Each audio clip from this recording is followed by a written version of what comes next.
రాజంపేటలో రాజంపేటలో రాజంపేటలో రైకాలంగడి బెరమాడ నేను పోతే గదుల ఈదిలో గాలోడు నన్నే గట్లోకి లాగేసినాడే తాటిపండు పాకమంతా ఎంగిలేమో చేసినాడు మోసపోతిరో మావో నేను మోసపోతిరో మావా నేను మోసపోతిరో మావో. దేవగుడి జనవరి 30వ తారీఖున ప్రేక్షకుల మధ్యకి ఇది తీర్పు కోసం రాబోతుంది. ఇది చిన్న సినిమా కాదు, ఎందుకంటే ప్రొడక్షన్ వాల్యూస్లో చాలా పెద్ద సినిమా. అందరూ ఉద్దండులైన నటీనటులు అందరూ ఉన్నారు ఈ సినిమాలో. అలాగే హీరో హీరోయిన్స్ ఇద్దరు ఈ చిత్రం ద్వారా వాళ్ళ భవిష్యత్తుని ఏంటి అనే దాన్ని వాళ్ళు చూపించుకోవడానికి వాళ్ళ అత్యద్భుతమైన వారి ప్రదర్శనతో ఈ సినిమా ద్వారా వస్తున్నారు మన ముందుకి. సో ఇవాళ మా టీం మొత్తం ఇక్కడే ఉన్నారు. సరదాగా మా టీంని నేను ఇంటర్వ్యూ చేద్దామని, ఎందుకంటే ఈ టీంలో నేను భాగమై సినిమాలో నేను కూడా వీరారెడ్డిగా చేశాను. మా టీంని ఎందుకంటే చాలామందికి సినిమాలో నటించాను కాబట్టి నాకు చాలా విషయాలు తెలుస్తాయి. చాలా వరకు అక్కడ జరిగిన సాధక బాధకాలన్నీ వాటిని కొన్నింటిని బయటికి తీయచ్చు మనకున్న తక్కువ సమయంలో. అందుకని ఈవేళ మా వాళ్ళని నేనే ఇంటర్వ్యూ చేద్దామని సరదాగా వచ్చాను. Hello sir. నమస్తే సార్. సార్ అసలు మీరు దీని ముందు తీసింది దృశ్య కావ్యం. అసలు ఆ పేరుకి దేవగుడి అదే ఈ పోస్టర్స్కి సంబంధమే ఉండదు. అది అవుట్ అండ్ అవుట్ ఒక క్యూట్ లవ్ స్టోరీ, ఒక హారర్ బేస్డ్, ఒక కైండ్ ఆఫ్ దృశ్య కావ్యము అనే దాంట్లోనే ఒక చాలా పొయిటిక్ సెన్స్ అనేది ఉంది. ఇక దేవగుడి అనగానే ఈ దేవ ఏంటి, గుడి ఏంటి, దానిపైన కత్తి ఏంటి, దానికి ఒక జెండా, దాని కింద రక్త చుక్కలు, ఒక గ్రే కలరు వెలిసిపోయినట్టుగా ఆ టైటిల్లో ఆ పగుళ్ళు. సో ఒక సినిమా యొక్క కాన్సెప్ట్ మొత్తం టైటిల్లో చూపించారు మీరు. అసలు ఫస్ట్ మీరు టైటిల్ చూపించినప్పుడే నేను షాక్ అయ్యాను. సార్ భలే ఉంది సార్ టైటిల్ అని చెప్పి. దీని పక్కన పెడితే మీకు పిచ్చా సార్ ప్యాషన్ ఆ సినిమా అంటే? నాకు ప్యాషనే సార్, పిచ్చేం కాదు. పిచ్చి కాదు సార్. మోరెవర్ మీరు యాంకరా రివ్యూవరా నాకు అర్థం కాలేదు. ఇది ఎంతగానో ఎవరు చెప్పలేదు. నేను అనుకోని డిజైనర్తో మాట్లాడాను, వెంకట్ గారితో. Exactly sir. సో మీరు అన్నవన్నీ నిజంగా గుర్తించే వాళ్ళు ఉన్నారైతే. కథ మొత్తం దేవగుడి అని టైటిల్లో కనిపించింది సార్ మొత్తం. ఎందుకంటే అందులో అన్ని రకాల మొత్తం సినిమా ఏంటంటే కరెక్ట్గా చూస్తే కనుక ఒక కొలిక్ వస్తుంది బేసిక్గా చూసేవాళ్ళు. ఓహో ఇది ఉండొచ్చు, ఎలిమెంట్స్ ఉండొచ్చు అని చెప్పి. ఈ కథ ఎప్పుడు పుట్టింది మీ మైండ్లో? దాదాపుగా 3 years బ్యాక్ అండి. 3 years బ్యాక్ పుట్టింది. అప్పుడే ఫ్రేమ్ చేసుకున్నాను బాగా నీట్గా. మొత్తం 20 daysలో clear, out and out, start to end వచ్చేసింది. దాని పాలిషింగ్కి మళ్ళీ నేను ఒక 5 to 6 months తీసుకొని ప్రతిదీ ఎన్హాన్స్ చేసుకుంటూ వెళ్ళాను. తర్వాత ఆ కథలో ఉన్న కంటెంట్ తగ్గ కట్అవుట్స్ కోసం ఎదగడం మొదలుపెట్టాను. సార్ అయితే రైటర్ డైరెక్టర్ అవడంలో చిన్న ఇబ్బంది ఉంటుంది సార్ ఎప్పుడైనా. ఎందుకంటే రాసిన ప్రతి సీను తన సొంత బిడ్డలాగా ఫీల్ అవుతాడు, మమకారం ఎక్కువ ఉంటుంది. సో ఎక్కడైనా ఈ సినిమాలో మీరు రాసిన ప్రతిదీ అరే ఇది తీయకుండా ఉంటే బాగుండు, ఈ సీన్ ఉండాలి అని ఏమన్నా మమకారం ఫీల్ అయిన సీన్స్? లేదండి, లేదు, నాకు ఉండదు. ఎందుకంటే బికాస్ ఆఫ్ నేను ఫస్ట్ ప్రేక్షకునిగా థింక్ చేస్తాను సార్. అంటే ఒక సైకలాజికల్ డాక్టరు పేషెంట్ని ఎలా చూస్తాడో నేను డైరెక్టర్ పక్కన పెట్టి ఇది ఎవడో డైరెక్షన్ చేసి తీసినట్టుంది, నాకేంటి ఒక నేను నెక్స్ట్ షేడ్లోకి వెళ్ళి చెక్ చేసుకుంటాను. ఎంతవరకు ఎంగేజ్ అవుతున్నాడు, చెప్పింది పదే చెప్తున్నామా. ఒకసారి కెమెరా చెప్పిందంటే దెర్ ఇస్ నో డైలాగ్స్. ఒకసారి మీ ఎక్స్ప్రెషన్స్ వచ్చాయంటే బయటికి, then there is no need of the dialogue. So అంత టైట్గా చేసిన మూవీ అనమాట. సో కాబట్టి నాకు ఇక్కడ వేస్ట్ డైలాగ్ ఉన్నా కూడా ట్రిమ్మే. దాదాపుగా మా సీనియర్ ఎడిటర్ నాగిరెడ్డి గారితో చాలాసార్లు జనరల్గా ఎవరైనా డైరెక్టరు మేము తీసేస్తే వద్దంటారు, మీరే నాకు రివర్స్ తగిలారు అంటాడు ఆయన. ఎందుకంటే చాలా వరకు ట్రిమ్ చేసేసాను నేనే, చాలా వరకు. ఎందుకంటే to make it A crispiness, అది ఎక్కడ కొంచెం బోర్ అవుతాడేమో అనే విషయంలో దాదాపుగా 5 months కంటే ఎక్కువ టైం తీసుకున్నాను for editing. Looks like A trailer ఇప్పుడు అవుట్ అయింది కదా sir, it's looks like A movie is also a 1.5 hour trailer అనుకోండి, సెకండ్ హాఫ్. అంతకు మించి ఫస్ట్ హాఫ్. అదే ఇప్పుడు ట్రైలర్ చూసిన వాళ్ళందరూ ఆ ఫాస్ట్నెస్ ఎక్స్పెక్ట్ చేస్తారు సినిమాలో. అంత ఫాస్ట్ ఉందా లేదా సినిమా? ప్రతి ఫ్రేమ్ మూవీలో ఉంటుంది, ట్రైలర్లోది ప్రతిదీ ఉంటుంది. కానీ గెస్ చేయలేని విధంగా స్క్రీన్ ప్లే రన్ అవుతూ ఉంటుంది. No one can guess next ఏం జరుగుతుంది అన్నది. అలా ఎంగేజ్ అయిపోతారు. వాళ్ళకి అంత అవకాశం కూడా ఇవ్వను. Because of that much of స్పీడ్నెస్లో ఆ కథ డ్రైవ్ అవుతూ ఉంటుంది. నెక్స్ట్ ఏంటి అని ఒక ఎగ్జైట్మెంట్తోనే ఫీల్ అయ్యే జాగ్రత్తలు ఎక్కువ తీసుకున్నాను ఈ మూవీతోటి బికాస్ ఆఫ్ దృశ్యకావ్యం ఉన్న ఎక్స్పీరియన్స్.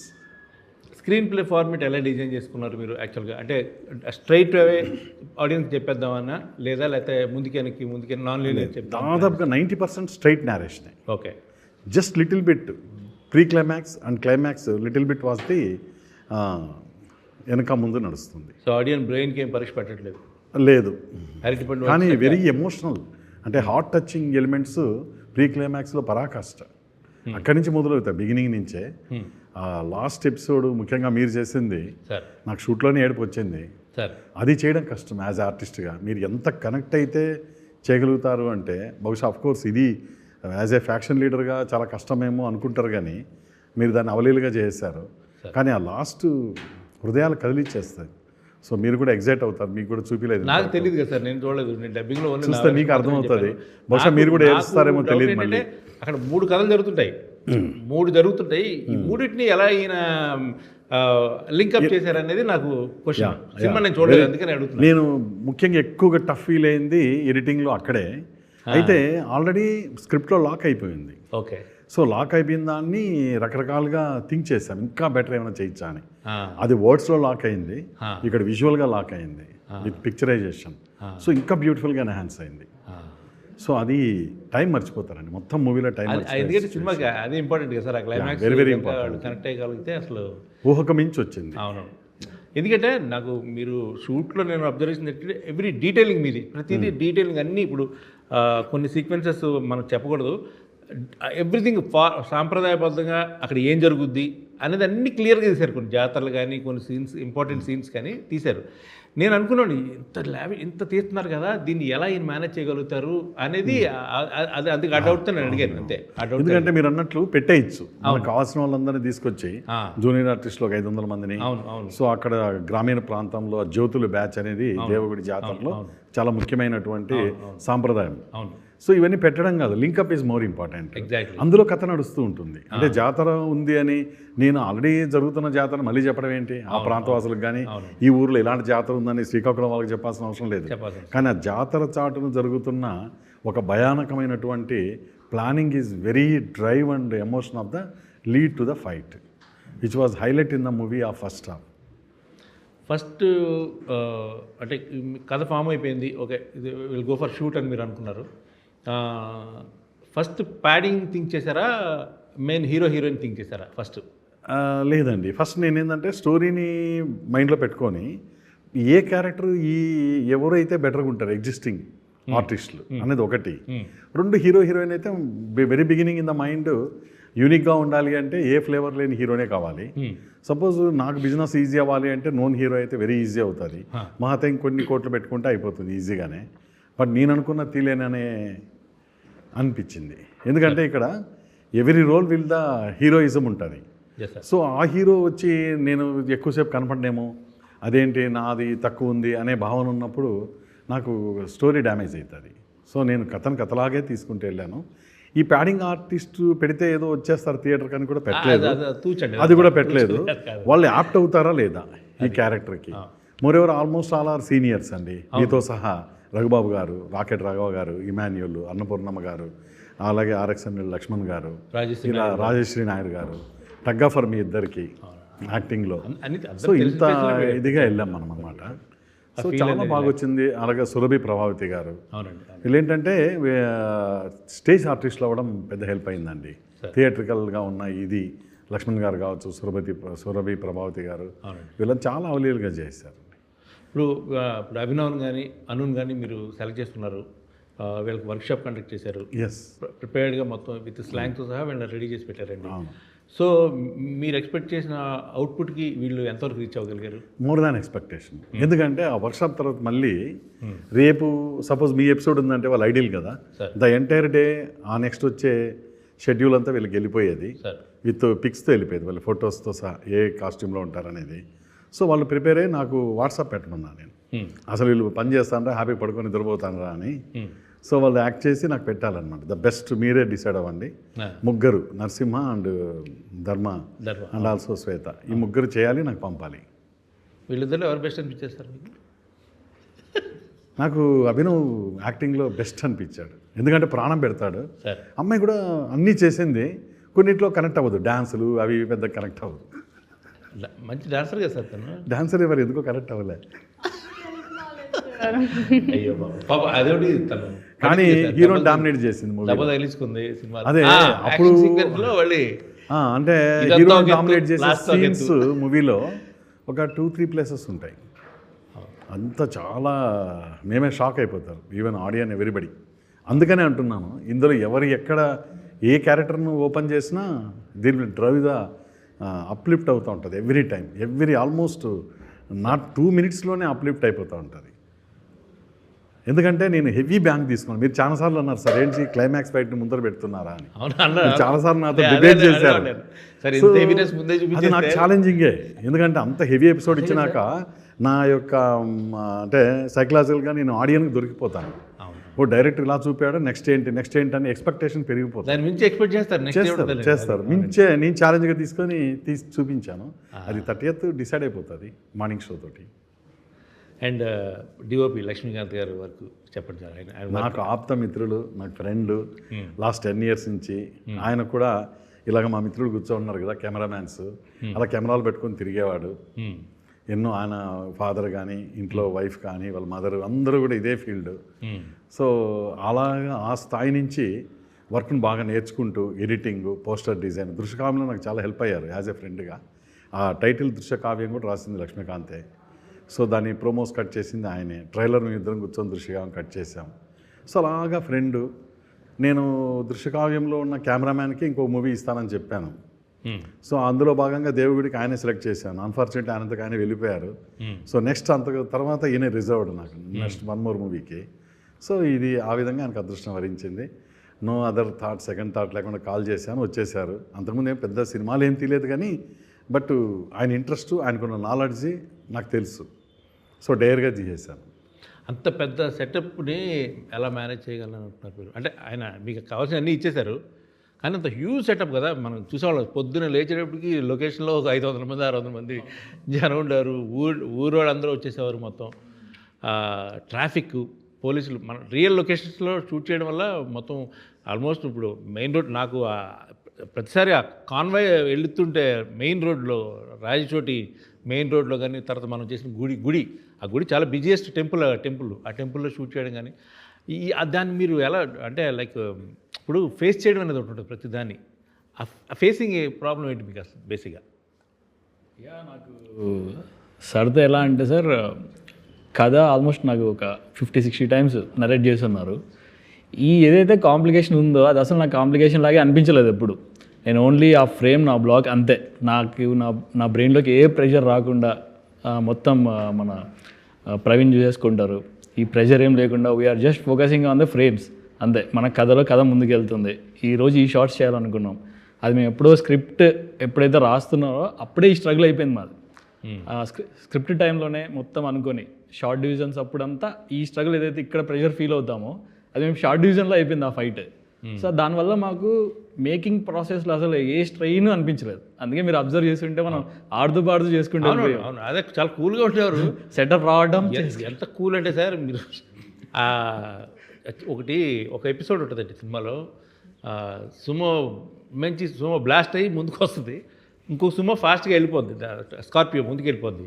ఈయన కెమెరా పెట్టుకుని స్కార్పియోకి ఎదురుగా కూర్చున్నాడు. ఈయన డ్రైవింగ్, ఈయన బ్రేక్ కొట్టకపోతే ఆయన ఎగిరవుతాడు. అవి కొంచెం అంటే చాలా రిస్క్ షాట్స్ ఇవన్నీ కూడా. Completely confident sir. అంటే he's background is from engineer director. So ఈయన కోఆర్డినేషన్, ఈ టైమింగ్ అన్నీ సెటప్ చేసి ఉంటారు. నేను సార్ దగ్గర ఫస్ట్ షాకింగ్ అండ్ అంటే హై ఇంప్రెషన్ ఎప్పుడు వచ్చిందంటే ఆ యాక్షన్ ఎపిసోడ్స్లో నేను ఎప్పుడు ఎక్స్పెక్ట్ కూడా చేయలేదు బ్యాకప్ అంబులెన్స్ ఉంది. ఎప్పుడైతే ఆ బద్రి గారి సీరియస్ స్టంట్ జరిగిందో, ఆ రోలింగ్లో బద్రి గారు కాసేపు బ్రీత్ తీసుకోలేకపోయారో, ఆ టైంలో అసలు నేను ఊహించలేకపోయాను అనమాట ఇలాంటి ఒక ఇన్సిడెంట్ జరుగుతుంది అని. ఆ టైంలో సార్ ఎప్పుడైతే బ్యాకప్ అంబులెన్స్ పెట్టి స్ట్రెచ్చర్ అని రెడీ వచ్చాయో నేను సెల్యూట్. సో అంత క్లియర్ అయింది. అది ఒక మనకి ఊహించని ఇది. అది అమ్మో సార్, నాకు గుడికి తలుచుకుంటే ఒళ్ళు జల్చేస్తారు ఆ సీన్ చూస్తే. ఎందుకంటే ఇలా ఉండిపోయారు ఆయన బద్రి గారు. నేను గోవిందా అనుకున్నాను నేనైతే. ఆల్మోస్ట్ 10 minutes డోర్ ఎవరు కూడా రాలేదు కదా సార్. తర్వాత ఆయన బయట తెస్తే చలనం లేదు. ఆయనకి ఇవన్నీ కట్టున్నారు, అవన్నీ హ్యామరేజ్ అయిపోయింది అనుకున్నా, బ్రెయిన్ గెయిన్ ఎవ్రీథింగ్ హ్యామరేడ్ అయిపోయిందామని భయపడ్డాను. స్టంట్ మ్యాన్ లైఫ్ ఏంటి అనేది ఆ రోజు నాకు ఫస్ట్ టైం కళ్ళతో చూసాను సార్. నాకు అసలు తట్టుకోలేకపోయాను. అండ్ లొకేషన్ స్కౌటింగ్ అనేది ఒకటి చాలా ఇంపార్టెంట్ కదా సినిమాకి ముందు ఎప్పుడైనా. సార్ అంటే అక్కడ అక్కడ అక్కడ ఆ ప్రాంతం వ్యక్తి, మీ ఇద్దరు కలిసి స్కౌటింగ్ వెళ్ళారు. జనరల్గా ఏ బేసిస్ మీద సెలెక్ట్ చేసుకుంటారు sir general locations? Sir completely మన స్టోరీ బ్యాక్ డ్రాప్ బేస్ మీద సార్ ముందే చూస్ చేసి పెట్టున్నారు సార్ లొకేషన్స్ అన్ని మొత్తం. అవును.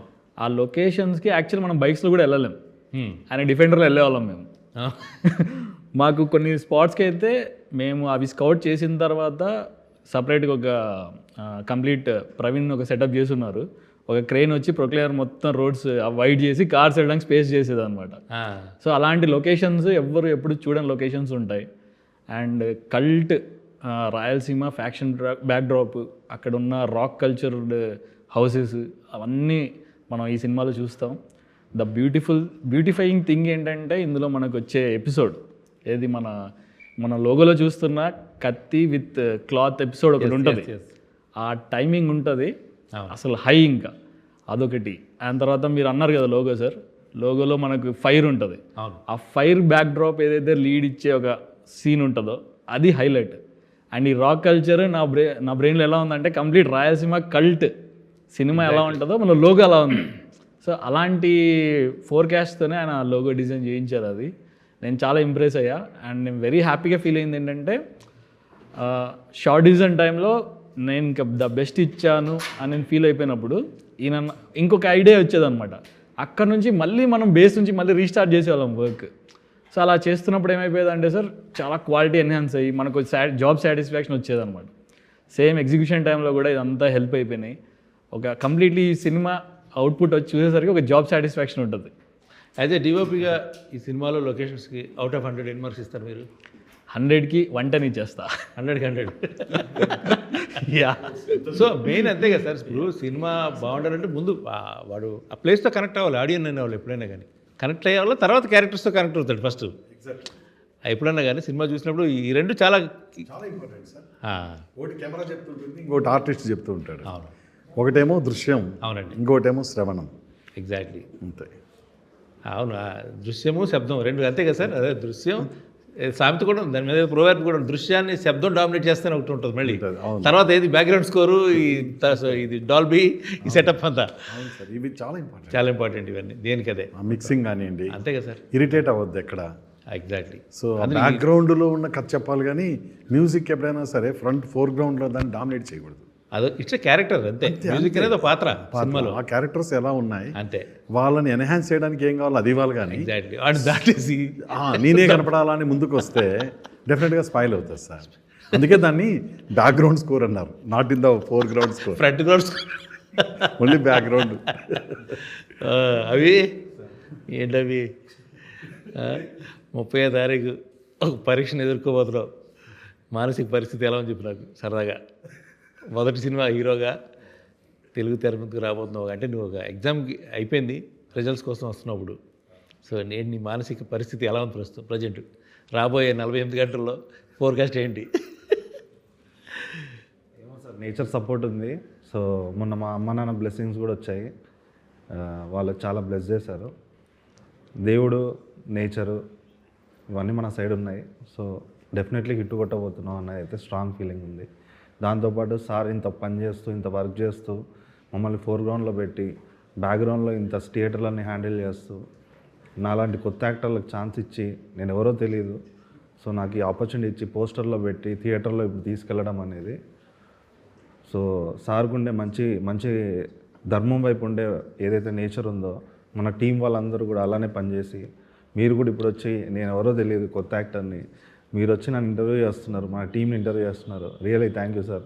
ఎందుకంటే చాలామంది ఒక ఇంటర్వ్యూ చేయాలన్నా సరే ఏదేదో చెప్తూ ఉంటారు, ఎవరు హీరో ఎవరు ఏంటి ఇదంతా అడుగుతూ ఉంటారు. సో ఏమో ఇవన్నీ చూసినప్పుడు ఒకటే అనిపించింది, మన సైడ్ నేచర్ రోజు వస్తుంది బాబీ, ఒక రోజు వస్తుంది ఎగ్దిన్ అయ్యాగా అందరికి సమాధానం చెప్పే రోజు వస్తుంది.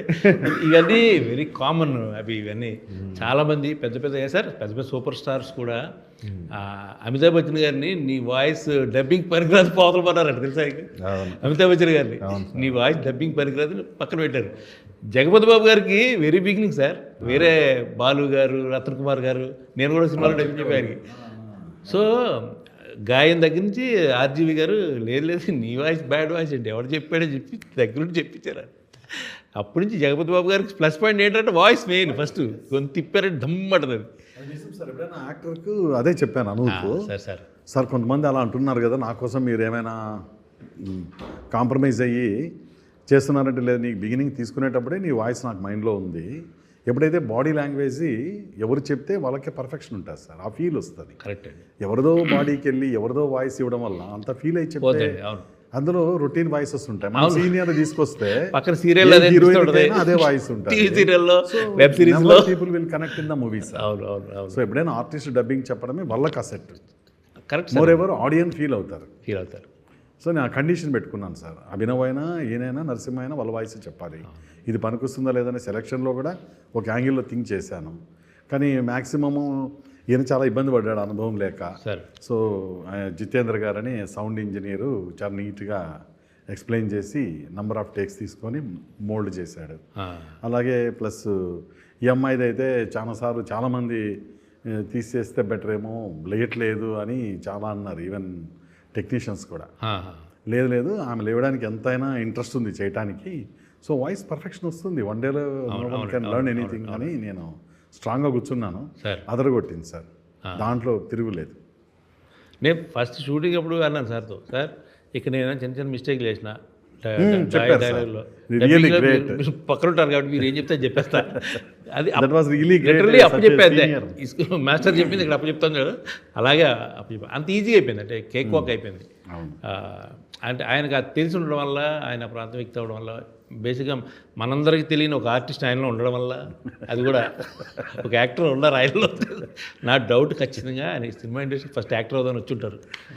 మీరు అన్నారు సార్, అసలు లేదు సార్, అసలు లేదు. యాజ్ ఎ డైరెక్టర్గా ఆ క్యారెక్టర్ని ఊహించుకున్నట్టు మనకు తెలియకుండా వస్తుందండి. అలా వచ్చినవే అయి ఉండదు తప్ప. ఒక డైరెక్టర్లో యాక్టర్ ఉండడం చాలా ప్లస్ పాయింట్ ఉండాలి కూడా. ఎందుకంటే ఉండాలి కూడా అంటే ఎలా చేయాలో చెప్పం కానీ ఆ ఫీల్ ఒకటి చెప్పగలం. మీకు ఒక ఇది ఉంటుంది స్టైల్, మీ స్టైల్లో మీరే చెప్తారు, కానీ నేను ఫీల్ మాత్రమే మీకు చెప్తాను. నేను ఊగినట్టు ఊగమని ఎప్పుడు చెప్పను, ఎందుకంటే అది డేంజర్ కూడా. అండ్ ఇచ్చేటప్పుడు నా తరహాలో చెప్తాను, దాన్ని మోల్డ్ చేసేదంటే మీరు experts because of the actors. And artist performance కూడా జడ్జ్ చేయరు కూడా. అది కాదు, అది కదా సార్ మెయిన్ డైరెక్టర్కి కావాల్సిన మెయిన్ క్వాలిటీ అదే. ఆర్టిస్ట్ పర్ఫార్మెన్స్ కరెక్ట్, తప్పు ఎక్కడ చేశాడు, ఎక్కడ తీసేయాలి, ఎక్కడ నరికి, అదే కావాల్సింది దర్శకుడికి. అందుకే డైరెక్టర్ అంటారు, కెప్టెన్ ఆఫ్ ది షిప్ అంటారు బేసిక్గా. సో ఇంకా ఏంటి ఇప్పుడు అంటే లైక్ ఎంత హోప్ఫుల్గా ఉన్నావు చెప్పండి సినిమా మీద?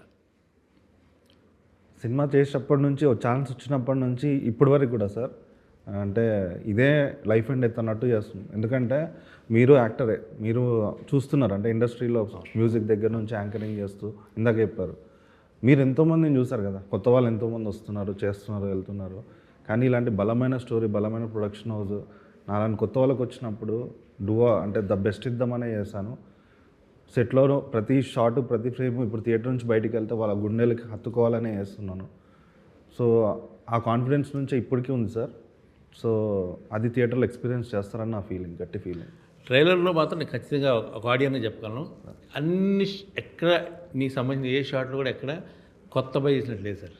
Thank you sir, thank you. అది మాత్రం అయితే ప్రతిదీ పర్ఫెక్ట్గా ఉన్నది, కటింగ్ అంతా అదంతా కూడా. అంటే నేను ఒక ఆడియన్గా చెప్తున్నాను, సినిమాలో నటించాము మనం ఏదో రికార్డింగ్ చేద్దాం కాదు, నేను ఫ్రాంక్గా చెప్తున్నాను బేసిక్ ఓపెన్గా. ప్లస్ కష్టపడ్డాడు సార్, చాలా విపరీతం కష్టపడ్డాడు, పడ్డాడు, దెబ్బలు తగిలించుకున్నాడు, దూకాడు, అన్ని రకాలుగా. I hope I wish all the very very best. Blood and sweat అన్ని దేవుళ్ళు ఉన్నాయి సార్. స్టేజ్ మీద కూడా చాలా ఎమోషనల్ అయిపోయాను. అమ్మగారు నాన్నగారిని స్టేజ్ మీద పిలిచి చాలా నాకు వెనక చాలా చాలా పెయిన్ఫుల్గా అనిపించున్నాను అయితే. కాకపోతే పుసుకుని ఆయన వచ్చి షోలో అయినా అప్పుడే గట్టిగా నవ్వేసా. అది కూల్ అండి, ఆ మాత్రం ఉండాలి సార్. ఇప్పుడు నా ఫన్ ఉంటేనే అది బాగుంటుంది ఫంక్షన్. ఎప్పుడు ఒక వన్ సైడ్ ఎప్పుడు కరెక్ట్ కాదు, ఫన్ ఉండాలి. ఎస్ మేడం అను గారు యా, కాదు లైక్ క్యారెక్టర్ సార్ ఇది చేస్తున్నారు అని మిమ్మల్ని పిలిచి ఆడిషన్ చేసి మళ్ళీ మధ్యలో ఏదైనా గ్యాప్ వచ్చిందా ఫోన్ రావడంలోనూ ఇన్ఫర్మేషన్ రావడంలో 2 days అంతేనా 2 days. ఆ 2 daysలో పరిస్థితి మన పరిస్థితి అంటే నాకు టెన్షన్ ఉంటుంది కదా సార్, అరే స్టోరీ నచ్చింది సార్, కాల్ చేయట్లేదు. లాస్ట్కి నేనే చేశాను సార్ మళ్ళీ. అప్పుడు మళ్ళీ తర్వాత రోజు రేపు 11 o'clockకి ఆఫీస్కి రమ్మన్నారు. అప్పుడు వెళ్ళా, అంతా ఓకే అయిపోయింది. ఒక దర్శకుడిగా ఆయనలో బెస్ట్ క్వాలిటీ ఏంటి మీకు? అంటే ఈ సినిమా ఇంత మొత్తం ప్రాజెక్ట్ చేశారు కదా, బెస్ట్ క్వాలిటీ ఏమనిపించింది అసలు? సార్ ఏదైనా ఒక మాట ఇస్తే మాట మీద ఉంటారు సార్. అది మనిషిగా, అది ఆయన వ్యక్తిత్వం. దర్శకుడిగా యాజ్ ఎ డైరెక్టర్గా ఆయన ఏదైతే మైండ్లో ఫిక్స్ అవుతారో ఈ సీన్ ఇలాగే తీయాలి అని అదే తీస్తారు సార్. అంటే ఇప్పుడు ఈ క్యారెక్టర్ని హై చేయాలి, ఈ క్యారెక్టర్ని డౌన్ చేయాలి, ఈ క్యారెక్టర్ని లేపాలి, వాళ్ళ సీనియర్స్ వీళ్ళు జూనియర్స్, ఇది ఏమి ఉండదు సార్. ఆయన ఏదైతే అనుకుంటారో అదే చేసి చూపిస్తారు. ఈ క్యారెక్టర్ ఈ డైలాగ్ చెప్పాలి అంత ఇదే చెప్పాలి, దానికి ఎక్కువ కూడా ఆయన తీసుకోరు. అంటే సీనియర్స్ కదా, మనకు దొరకరు కదా, యూజ్ చేసుకుందా అన్న థాట్ అస్సలు ఉండదు సార్ సార్కి. కదినప్పుడు ఇంత మొయ్యగలను అని అనుకున్నారా ఈ పాత్రని? సార్ ఇంత మొయ్యగలను ఈ పాత్రని అనుకున్నారా? మొయ్యగలను లేదో నాకు స్టార్టింగ్ అనుకోలేదు, కానీ సార్ నాకు ఎప్పుడైతే ఈ 40 days మాకు వర్క్షాప్ చేశారో అప్పుడు ఫిక్స్ అయిపోయింది సార్. అప్పుడు అర్థమైపోయింది సార్ నేను చేయకపోయినా సార్ చేయిస్తారు అని. నైస్. ఓకే సార్, అందరికీ మన టీం అందరికీ I wish all the very best, including me. చాలా ఎక్సైటెడ్గా ఉన్నాను సార్ January 30th. సార్ మీరు వీరారెడ్డిగా చేస్తున్నప్పుడు ఇప్పుడు సార్ మీకు ఇచ్చిన క్యారెక్టర్ గెటప్ ఇదంతా మీకు వేసుకున్నప్పుడు, అంటే I think you did not did this type of character ఇక్కడ. మీరు అన్నట్టు ఇంత కాన్వాయ్స్ సెటప్ గన్ మ్యాన్స్ లేరు కదా. సో మీరు ఫస్ట్ షాట్ ఫేస్ చేసినప్పుడు what is your experience? Frame పెట్టి మీరు ఫస్ట్ దేవగుడి షాట్ చేస్తున్నప్పుడు ఎలా ఫీల్ అయ్యారు? అంటే వీరారెడ్డిగా మీకు ఎలా అనిపించింది? అండ్ ఇంకో క్వశ్చన్ ఏంటంటే, what is the best thing you did? అంటే బెస్ట్ థింగ్ అంటే ఒక సీన్ ఉంటుంది, నాకు భలే నచ్చింది, ఇది భలే అనిపించింది అనే సీన్ ఏంటి? లంచ్ చేస్తున్నప్పుడు సీన్ ఉంటుంది, భోజనం చేస్తున్నప్పుడు. ఓకే, ఒక ఎమోషన్ ఇప్పుడు చెప్పకూడదు, బట్ ఐ థింక్ ఆ సీన్లో డైలాగు చెప్తాను కదా, కులం దాని గురించి అది నాకు చాలామంది ట్రైలర్ చూసి చాలామంది అడిగారు, అంత ఇంటెన్స్ ఉందేంటి రా బాబు అక్కడ నీ మొహంలో అన్నారు. చాలా పెద్ద కాంప్లిమెంట్ ఫీల్ అయింది. ఇంటెన్స్ అనేది ఎందుకంటే సినిమాలో హెవీ ఎమోషనల్ క్యారెక్టర్ కదా సార్, హెవీ ఎమోషనల్ క్యారెక్టర్లో ఇంటెన్స్ కనపడడం అనేది అమ్మయ్య పర్లేదు పాస్ అయ్యామని కొంచెం నమ్మాను నేను. అది one of the best scene అది సినిమాలో నాకు. కరెక్ట్. నాకు ఫేవరెట్గా నేను ఆ సీన్ కోసం వెయిట్ చేస్తున్నా, సీన్ ఇప్పుడెప్పుడు చూద్దామా అని చెప్పి. అదొకటి చాలా బెస్ట్ సీను. అండ్ ఈ క్యాన్వాస్ గురించి చెప్పాల్సిన పని లేదు కదా, సినిమాలో డే 1 నుంచే థ్రిల్డ్ అంతే. డే 1 నుంచే ఇంకొక అంటే మనం డే అంత పెద్ద సీన్ చేసి అంత పెద్ద జనాలు అంత సెటప్ అంతా చేసి ఒక మూడ్తో వచ్చాం. ఇంటికి రాగానే సాయంత్రం ఆయన రాయలసీమ నాటుకోడి రాగి సంగటి పెట్టి దాన్ని ఇంకా ఫీల్. సో బ్యూటిఫుల్ ఎక్స్పీరియన్స్ నిజంగా. దేవగుడి అనేది బ్యూటిఫుల్ ఎక్స్పీరియన్స్. It's memorable. మనకి ఇది అందరికీ కూడా చాలా హెల్ప్ అవ్వాలని పరమేశ్వరుని కోరుకుంటున్నాను. మీరు కూడా ఈ సాంగ్ చేశారు కదా సార్, మనది ఇదే ఐటమ్ సాంగ్. అయితే ఆ సాంగ్ చాలా వైరల్ అయింది, ఆల్మోస్ట్ 14 lakhs దాకా వెళ్ళింది. చాలా మంది రీల్స్ కూడా చేస్తున్నారు. సో మా కోసం చిన్న బిట్టు పాడతారా?